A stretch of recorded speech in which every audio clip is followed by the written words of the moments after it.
औरंगजेब ने जब मंदिर तोड़ा था और यहाँ से भगवान श्री कृष्ण की मूर्ति ले गया था, आगरा की जामा मस्जिद में जाके सीढ़ियों में गाड़ दी थी कि भाईचारा निभाना है। तो हमारे भगवान की जो जामा मस्जिद की सीढ़ियों में मूर्तियां हैं, वो मूर्तियां तुरंत 5 दिन का समय दे रहा हूँ। नमस्कार। श्री कृष्ण जन्मभूमि विवाद पर बोलने वाले, जामा मस्जिद के अस्तित्व पर सवाल उठाने वाले और डंके की चोट पर देश को हिंदू राष्ट्र बनाए जाने की बात करने वाले ये है श्री देवकीनंदन ठाकुर जी, जो इस समाज में कथावाचक, गायक और आध्यात्मिक गुरु के तौर पर पहचाने जाते हैं। आज की तारीख में देखिए, लाखों की तादाद में इनके अनुयायी हैं। बड़े ही आदर के साथ इनका नाम लिया जाता है।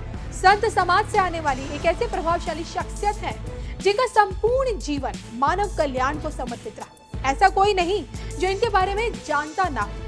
कहते कि मात्र 6 साल की आयु में वृंदावन पहुंचे, ब्रिज की रासलीला संस्थान से जुड़ गए और फिर क्या था, खुद को आध्यात्म की दुनिया से इन्होंने इस कदर जोड़ा कि 18 साल की उम्र से ही लोगों के बीच कथा बांटने लगे। 13 साल की उम्र में श्रीमद् भागवत पुराण कंठस्थ कर लिया। आज देखिए, हांगकांग से लेकर सिंगापुर तक, थाईलैंड से लेकर मलेशिया, डेनमार्क से लेकर स्वीडन तक, नॉर्वे से लेकर हॉलैंड तक, शायद ही कोई ऐसा देश होगा जहां देवकीनंदन जी ने बतौर कथावाचक अपनी उपस्थिति दर्ज न कराई हो। और इतना नहीं, विश्व शांति के लिए इन्होंने सेवा चैरिटेबल ट्रस्ट की भी नींव रखी, जिसके माध्यम से सनातन संस्कृति के अनुरूप मानव सेवा कर रहे हैं। 1997 से ही देवकीनंदन श्रीमद् भागवत कथा, श्री राम कथा, देवी भागवत, शिव कथा और भगवत गीता तमाम ग्रंथों का प्रवचन दे रहे उनको लेकर। आलम यह है कि ठाकुर जी के नाम से लोगों के बीच ये सबसे ज्यादा लोकप्रिय है। फिलहाल देखिए, ठाकुर जी के बयानों ने राजनीतिक गलियारों में बवाल मचा रखा है। रामलला की तरह अब प्रभु कृष्ण को आजाद करना, मस्जिद से देवी देवताओं की मूर्तियां बाहर लाना और तो और हिंदू बहुल भारत को हिंदू राष्ट्र बनाना, इसी संकल्प के साथ अब ठाकुर जी आगे बढ़ रहे हैं। लेकिन उनकी राह में रोड़े बिल्कुल कम नहीं है। 8 अप्रैल को भोपाल में हमने और हमारे अनुज श्री धीरेन्द्र शास्त्री जी ने एक अनाउंस किया है कि कृष्ण जन्मभूमि के लिए विशाल जन आंदोलन किया जाएगा। क्योंकि जब तक सनातनी एक ऐसा है जो सनातनी अपने हक के लिए कोर्ट पर विश्वास करता है, संविधान पर विश्वास करता है। हमारे भगवान श्री कृष्ण को इन लोगों ने, औरंगजेब ने जब मंदिर तोड़ा था और यहाँ से भगवान श्री कृष्ण की मूर्ति ले गया था, आगरा की जामा मस्जिद में जाके सीढ़ियों में गाड़ दी थी। सबसे पहले तो मैं भाईचारे की बात करने वाले लोगों से कहूंगा कि भाईचारा निभाना है तो हमारे भगवान की जो जामा मस्जिद की सीढ़ियों में मूर्तियां हैं, वो मूर्तियां तुरंत 5 दिन का समय दे रहा हूं। 5 दिन के भीतर भाईचारा निभाएं और वो मूर्तियां हमको दे दें।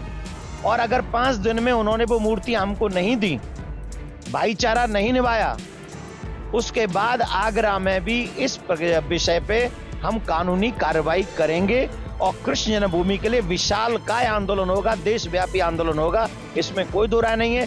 जो संविधान हमें राइट्स देते हैं, उस संविधान का पूरा प्रयोग, अधिकार का प्रयोग किया जाए। मथुरा का श्री कृष्ण जन्मभूमि विवाद दशकों पुराना है। जी हाँ, पूरा का पूरा विवाद देखिए 13.37 एकड़ जमीन से जुड़ा है। समझौते के तहत देखिए, इसी एकड़ जमीन पर मंदिर और मस्जिद दोनों के बनने की बात कही गई थी। लेकिन हिंदू पक्षकारों को इस समझौते से ऐतराज रहा। उन्होंने डे 1 से विवादित जगह पर ईदगाह मस्जिद को हटाए जाने और उसी जगह पर भगवान कृष्ण की जन्मस्थली पर उनके भव्य मंदिर बनाने की मांग रखी। और अगर आप मथुरा जाएंगे तो आप भी ये देखेंगे कि मस्जिद पूरी तरह से मंदिर से सटी हुई है, यानी कि दोनों के बीच 1 इंच की भी दूरी नहीं है। अब देखिए ना, हिंदू माइथोलॉजी इस बात की गवाह रही है कि मथुरा भगवान श्री कृष्ण का जन्मस्थल रहा, लेकिन हिंदू की आस्था को चोट पहुंचाने के लिए यहाँ भी आक्रांताओं ने मस्जिद खड़ी कर दी। और गुजरते समय के साथ साथ देखिए, ये विवाद गहराता गया और आज इसी को लेकर 2 धर्मों के लोगों के बीच लड़ाई है, दोनों आमने सामने। ऐसे में सवाल ये उठता है कि क्या प्रभु श्री कृष्ण की जन्मभूमि से ही होकर हिंदू राष्ट्र का मार्ग प्रशस्त होगा?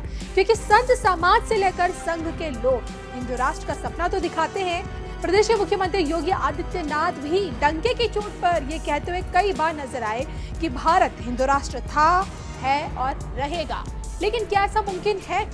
हिंदू राष्ट्र का ख्वाब देखने वाले ठाकुर जी देखिए इकलौते ऐसे संत नहीं हैं जो इसकी पैरवी करते हुए आपको दिखेंगे, बल्कि इस कड़ी में जगत के नाथ प्रभु जगन्नाथ की धरती से आने वाले जगत गुरु निश्चलानंद सरस्वती भी हैं। जो इस बात की भविष्यवाणी पहले कर चुके हैं कि भारत 3.5 साल के अंदर अंदर हिंदू राष्ट्र बन जाएगा। वो तो देखिए डंके की चोट पर ये दावा करते हैं कि साल 2025 तक भारत हिंदू राष्ट्र बन जाएगा। हिंदू राष्ट्र को लेकर शंकराचार्य का ये कहना है कि हिंदू सिर्फ धर्म नहीं बल्कि जीवन शैली जो मानवता का पाठ पढ़ाती है, सहिष्णुता, अहिंसा व समर्पण सिखाती है। और ऐसे में देश जिस तरह से बदल रहा है उसे कहा जा सकता है कि आने वाले 3.5 सालों में यानी कि 2025 के अंत तक सभी भारतवासी सकारात्मक सोच रखने लगेंगे, नकारात्मक विचारों को छोड़कर देश हित में काम करेंगे और धर्म से नहीं बल्कि विचार और स्वभाव से हिंदू हो जाएंगे और भारत इस तरह हिंदू राष्ट्र बन जाएगा। वहीं दूसरी तरफ देखें, हिंदू राष्ट्र की जय, हिंदू राष्ट्र की जय, इन्हीं जयकारों की गूंज बागेश्वर धाम से भी पूरी दुनिया को सुनाई दे रही है।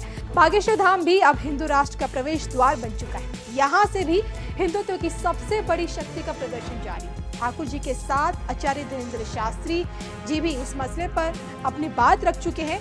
देखिए उन्होंने क्या कहा।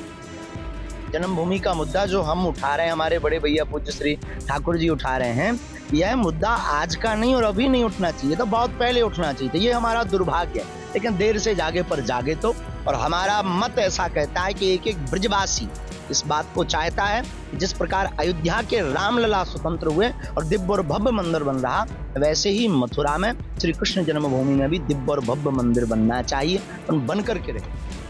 अयोध्या का राम जन्मभूमि विवाद देखिए दशकों से चल रहा था। मोदी सरकार में इस मसले पर कोर्ट में बैक टू बैक सुनवाई हुई और फैसला मंदिर निर्माण के हक में आया। हालांकि देखिए उम्मीद नहीं थी कि दशकों का ये विवाद इतनी आसानी से सुलझ पाएगा और अब देखिए सबकी निगाहें कृष्ण जन्मभूमि पर टिकी। हर किसी के दिल से यही आवाज उठती है कि अयोध्या तो झांकी है, मथुरा भी बाकी है। बहरहाल क्या कृष्ण जन्मभूमि से ही हिंदू राष्ट्र का रास्ता तय होगा? इस पर आप लोगों की क्या राय है, कमेंट करके बताइएगा जरूर। 8 अप्रैल को भोपाल में हमने और हमारे अनुज श्री धीरेन्द्र शास्त्री जी ने एक अनाउंस किया है कि कृष्ण जन्मभूमि के लिए विशाल जन आंदोलन किया जाएगा।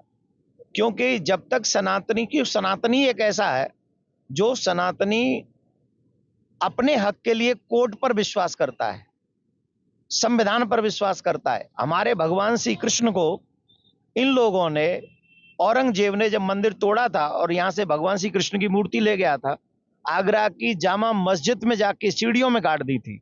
सबसे पहले तो मैं भाईचारे की बात करने वाले लोगों से कहूंगा कि भाईचारा निभाना है तो हमारे भगवान की जो जामा मस्जिद की सीढ़ियों में मूर्तियां हैं, वो मूर्तियां तुरंत 5 दिन का समय दे रहा हूं, 5 दिन के भीतर भीतर भाईचारा निभाएं और वो मूर्तियां हमको दे दें। और अगर 5 दिन में उन्होंने वो मूर्तियां हमको नहीं दी, भाईचारा नहीं निभाया, उसके बाद आगरा में भी इस विषय पे हम कानूनी कार्रवाई करेंगे और कृष्ण जन्मभूमि के लिए विशालकाय आंदोलन होगा, देशव्यापी आंदोलन होगा। इसमें कोई दो राय नहीं है। जो संविधान हमें राइट्स देते हैं उस संविधान का पूरा प्रयोग, अधिकार का प्रयोग किया जाए।